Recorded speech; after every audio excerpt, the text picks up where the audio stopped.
আসসালামু আলাইকুম। বাংলাদেশের এখনকার বর্তমান পরিস্থিতি কিন্তু খুব ভয়াবহ যাচ্ছে। আপনারা নিজেরা সতর্ক থাকবেন। আমি আতঙ্ক ছড়াচ্ছি না।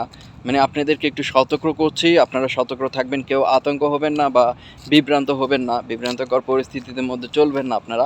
তো জাস্ট একটু সাধারণ যারা পাবলিক যারা মানুষ আছে তারা একটু সচেতন থাকবেন। আজকে ভিডিওটা শেয়ার করবেন।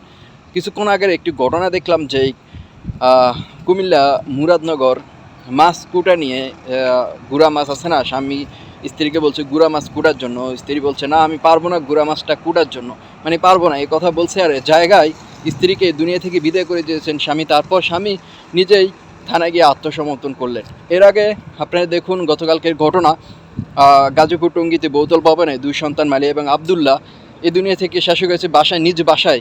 মা কে করছে? মায় করছে। প্রথম কিন্তু স্বীকার করেনি, পরে মধ্যরাতে মা কিন্তু স্বীকার করেছে পুলিশের কাছে যে বটি দিয়ে এই দুনিয়া থেকে বিদায় করে দিয়েছে। হজরত মোহাম্মদ সাল্লাল্লাহু সাল্লাম কিন্তু বলেছেন শেষ জবানায় এমন সময় আসবে যে কে কাকে কি করতেছে, কে কাকে এই দুনিয়া থেকে বিদায় করেছে, যে করছে সেও জানবে না, যে এই দুনিয়া থেকে বিদায় হয়ে গিয়েছে সেও জানবে না কী কারণে। এখন বাংলাদেশের পরিস্থিতি এমনটাই চলছে। আপনারা জাস্ট একটু সতর্ক থাকবেন, মাথা একটু ঠান্ডাভাবে চলাফেরা করবেন, সজাগ দৃষ্টি রাখবেন। আপনার আত্মীয় স্বজন বন্ধুবান্ধব যারা আছে পরিবার সবার দিকে একটু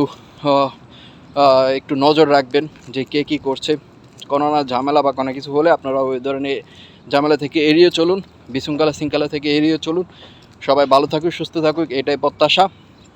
জাস্ট একটু সাবধানে থাকবেন, এটাই।